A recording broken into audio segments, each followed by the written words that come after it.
여러분 안녕하십니까? 헬로티비 뉴스입니다. 출근길 혼잡도를 줄이기 위해 서울 지하철 4호선에 객실 의자 없는 열차가 운행됩니다. 서울교통공사는 10일부터 지하철 4호선 전동차 1개 칸을 객실 의자 없이 운행한다고 밝혔는데요. 운행 객차는 혼잡도와 차내 환경 등을 고려해 3호차 4번째 칸이나 7번째 칸이 선정됐습니다. 의자 없는 객실에는 안전사고 예방을 위해 지지대와 손잡이 등이 설치됐으며 시민들의 불편이 없도록 출입문에 안내 스티커가 부착됩니다. 서울교통공사는 객실 의자 제거 시 지하철 혼잡률을 최대 40%까지 개선되고 칸당 12.6제곱미터 탑승 공간을 확보해 승객 편의가 증진될 것으로 기대하고 있습니다. 양천구가 서울시 최초로 교차로 사고 예방을 위해 조명타워를 설치했습니다. 설치된 곳은 신정 내거리역과 신월 사거리, 오금교 사거리 교차로와 신트리 공원 앞 등 7곳입니다. 지난해 8월부터 5개월간의 공사 끝에 설치된 조명타워는 높이 24m로 도로와 횡단보도 보행자 대기 공간을 기존 조도보다 최대 7배 이상 밝게 하는 효과가 있는 것으로 알려졌습니다. 더불어 조명타워에는 운전자의 눈부심과 인근 주거지의 빛 공해를 방지하기 위해 각도 조절이 가능한 비대칭형 투광 등이 설치됐습니다. 양천구가 자원순환도시 조성을 위해 스마트 분리수거 시스템을 확대 운영합니다. 양천구는 사물인터넷과 인공지능 기술이 적용된 스마트 종이팩 수거기 16대와 캔 페트병을 수거하는 자원 회수 로봇 6대를 추가 설치했다고 밝혔는데요. 스마트 종이팩 수거기는 분리수거 앱을 통해 QR코드를 스캔 후 종이팩을 투입하면 10포인트가 적립됩니다. 자원 회수 로봇은 캔과 페트병 1개당 5에서 10포인트가 적립되며 2에서 3,000포인트 이상 적립되면 현금으로 전환할 수 있습니다. 양천구는 스마트 종이팩 수거기와 자원 회수 로봇 등 모두 53대를 기반으로 스마트 분리수거 시스템을 구축하게 됐다며 이달부터 본격 운영에 들어간다고 밝혔습니다. 은평 갑을 지역구로 둔 더불어민주당 박주민 의원이 지난 6일 은평 신협강당에서 의정보고회를 열고 제21대 국회에 입성해 4년간 추진한 성과를 주민들에게 보고했습니다. 이날 의정보고회는 박 의원의 의정활동 성과 보고와 지역 주요 현안 사업에 대한 질의응답으로 진행됐는데요. 박 의원은 이 자리에서 교통체증 해소를 위한 통일로 우회도로 은평-샛길 사업 진행 상황 등을 보고하고 녹번 응암지역 초중통합 이음학교와 수색지역 학교 신설 추진 현황 등을 설명했습니다. 또 더불어민주당 원내 수석 부대표, 을지로 위원장 등 여러 중책을 겸임하며 민생을 위해 앞장섰던 의정 활동도 함께 공유했습니다. 박주민 의원은 10일 오후 7시 30분 지역 사무실에서 의정 보고회를 한 번 더 개최할 예정입니다. 은평구가 50억 원 규모의 중소기업 육성 기금을 운용합니다. 은평구는 고금리로 어려움을 겪는 중소기업과 소상공인의 경영 안정을 위해 중소기업 육성 기금 융자 지원 사업에 나섭니다. 지원 대상은 은평구에 사업장을 두고 사업자 등록을 한 중소기업인과 소상공인인데요. 업체 규모에 따라 중소기업은 최대 1억 원, 소상공인은 최대 5천만 원까지 지원합니다.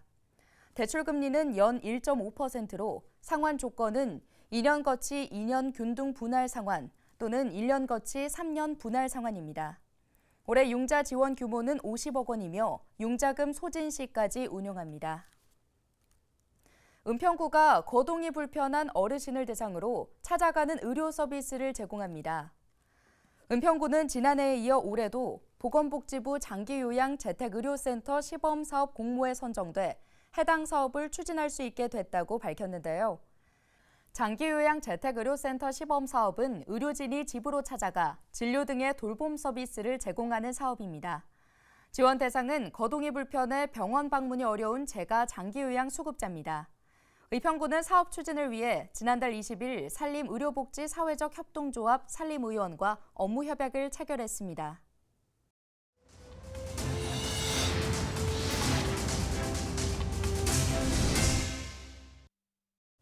코로나19 이후 배송 시장이 성장하면서 물류 창고도 부쩍 늘었는데요. 특히 경기도에는 전체 물류창고에 10곳 중 4곳이 몰려있을 정도로 밀집되어 있습니다. 물류창고 건립을 두고 정주 환경 악화 등을 이유로 곳곳에서 갈등이 고조되고 있는데요. 갈등을 미연에 방지하기 위한 대책이 경기도의회에서 제시됐습니다. 보도에 김신혜 기자입니다. 의정부 고산신도시 물류창고 부지입니다. 2년 전 지하 2층, 지상 5층 규모의 물류창고 건립이 허가됐는데 주민 반대에 부딪히면서 공사가 시작되지 못했습니다. 인근에 대단지 아파트들이 들어섰거나 현재 공사 중이고 약 300m 떨어진 곳에는 오는 3월 초등학교가 개교를 앞둔 상황. 주민들은 안전을 우려하며 촛불 집회를 열고 반대를 외쳤습니다. 도로 사이로 또 여기 아파트 주민들이 아이들이 오고 가는데 아이들의 안전이 가장 큰 걱정거리고요. 야간의 불빛, 소음, 차량, 먼지 이런 부분에서 감당하기 힘들 것 같고요. 양주시에서도 물류창고 갈등은 뜨거운 감자입니다. 지난 2021년 옥정신도시의 물류창고 건립이 허가됐지만 교통혼잡과 안전 등을 우려하며 반대 집회가 지속되고 있는 겁니다. 주민들의 반대에도 지자체는 이미 절차에 따라 건립 허가를 낸 터라 이러지도 저러지도 못하는 상황. 실제로 지난해 경기도에 준공된 물류창고 44곳 가운데 40곳이 주거지와의 거리가 200m도 되지 않는 것으로 나타났습니다. 경기도의회가 갈등을 줄이기 위한 대책 마련에 나섰습니다. 도의회는 지난해 말 물류창고 난립을 막기 위한 대책이 담긴 조례안을 통과시켰습니다. 인허가 과정에서 주민 생활과 안전 등을 충분히 고려할 수 있도록 장치를 마련하도록 한 겁니다. 조례안에는 물류창고 건축 시 이격거리 등 표준 허가 기준과 민원 해소 방안 등 난립 방지 계획을 세우도록 하는 내용이 담겼습니다. 특히 주거지, 학교와 물류창고가 가까운 점 등이 주요 민원인 만큼 물류창고 건축 허가 기준을 시군별 도시계획 조례로 마련하도록 하는 내용도 포함됐습니다. 물류창고 설립 기준이 없는 시군이나 시군 간 그 기준이 통일되지 않아 야기되는 혼동 및 그 불편을 방지하기 위해 경기도 차원에서 물류창고의 표준허가 기준을 마련하여 경기도의회는 물류창고 인허가 관련 법령 개정 촉구 건의안도 만장일치로 통과시켰습니다. 시군이 인허가를 하기 전에 경기도가 주민 생활 등에 미치는 영향을 검증할 수 있도록 법률을 개정해달라는 요구입니다. 주민들의 항의로 인해서 뒤늦게 직권 취소나 용도 변경 등의 방안을 검토해 보지만 결국은 사후 약방문 수준으로 따라서 관련법을 개정해서 경기도가 그 물류창고 인허가에 참여할 수 있도록 하거나 또는 이제 환경평가 등의 인허가 기준을 강화하면 불필요한 갈등을 조금 방지할 수 있을 것이라고 보여집니다. 물류창고 난립 방지 조례는 오는 2월 17일부터 시행될 예정입니다. 다만 이미 준공됐거나 인허가를 받은 물류창고는 해당되지 않아 갈등이 지속되는 지역에서는 아쉬운 목소리도 나오고 있습니다. 헬로티비 뉴스 김신혜입니다. 지난해 연말 서울 방학동에서 아파트 화재로 2명이 숨지는 안타까운 사고가 발생하는 등 겨울철 들어 아파트 사고가 잇따라 발생하고 있습니다. 이에 따라 서울시는 아파트 화재 사고를 예방하기 위해 현장 점검에 나섰는데요. 특히 방화문과 완광기 등 피난시설이 갖춰져 있지 않은 노후 아파트에 대한 안전 대책 마련에 나섰습니다. 김호 기자의 보도입니다. 서울 방학동의 한 아파트. 화재로 건물 한 동이 시커멓게 걸렸고 창문은 모두 부서졌습니다. 지난달 25일 발생한 불로 30대 남성 2명이 숨지고 30여 명이 크고 작은 부상을 입었습니다. 최근 기온이 크게 하락하면서 전국적으로 아파트 화재가 잇따라 발생하고 있는 가운데 서울시가 피해 방지 대책을 위해 현장 점검에 나섰습니다. 화재가 발생했을 때 신속히 불을 끄기 위해 소화전 수압을 점검하고 옥상에 설치된 대피 시설도 둘러봅니다. 화재 감지기가 작동하는지, 화재 발생 알람 밸브가 작동하는지도 꼼꼼히 점검합니다. 알람 밸브 감지 확인.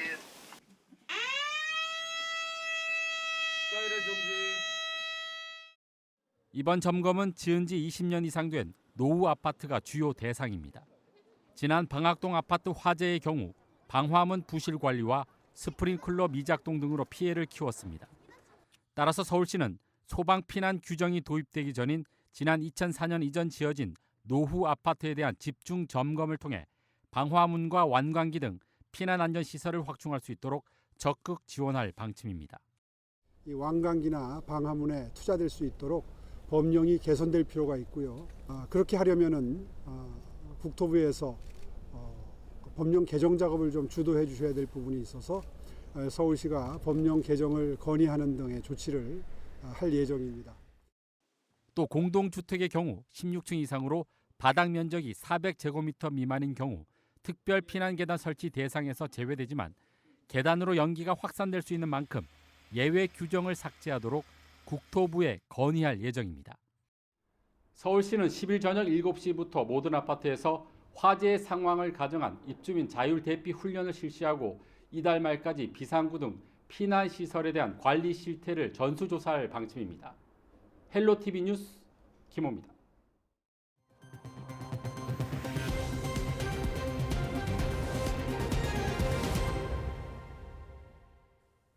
제22대 국회의원 선거일 90일 전인 11일부터 선거법상 제한 금지 행위들이 늘어납니다. 지난해 12월 28일 개정된 공직선거법은 선거일 90일 전부터 인공지능 기반 딥페이크 영상 등을 이용한 선거운동을 금지했는데요. 부칙에 따라 공포 후 1개월이 지난 1월 29일부터 개시할 수 없습니다. 또 후보자가 되려는 사람은 11일부터 출판 기념회를 열 수 없고 정당이나 후보자 명의를 나타내는 광고도 할 수 없습니다.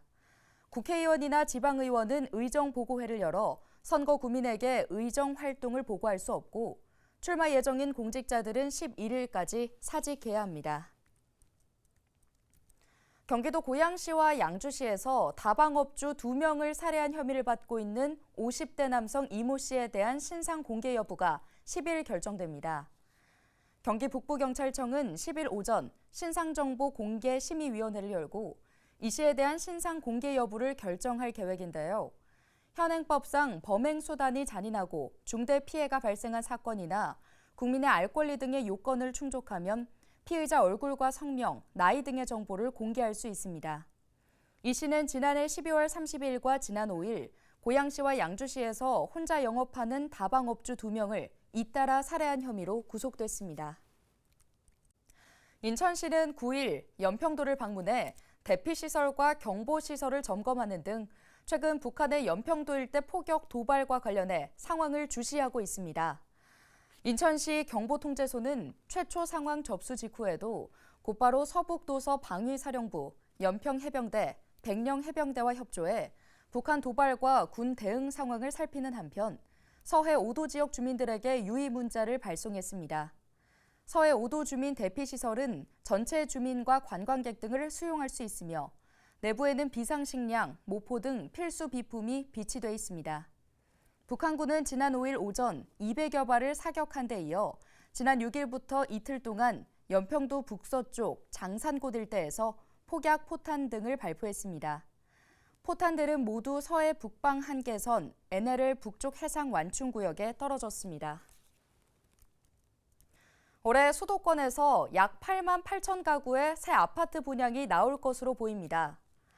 국내 부동산 빅데이터 플랫폼인 부동산 R114는 올해 정비 사업을 통해 분양되는 아파트가 전국 총 14만여 가구로 관련 조사를 시작한 2000년 이후 가장 많은 것으로 집계됐습니다.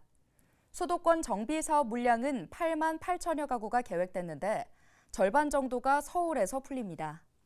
다만 부동산 R114 관계자는 올해 주택시장 여건도 녹록치 않아 실적으로 연결되지 못하는 물량이 상당할 것으로 예상된다고 덧붙였습니다. 경기도가 올해 반도체와 바이오, AI 등 미래 첨단 분야 인재 약 6천 명을 양성할 방침입니다. 주요 계획을 살펴보면 반도체 교육 장비 도입을 지원하고 현장 수요 중심의 바이오 생산 인력 양성 과정을 신설할 예정입니다.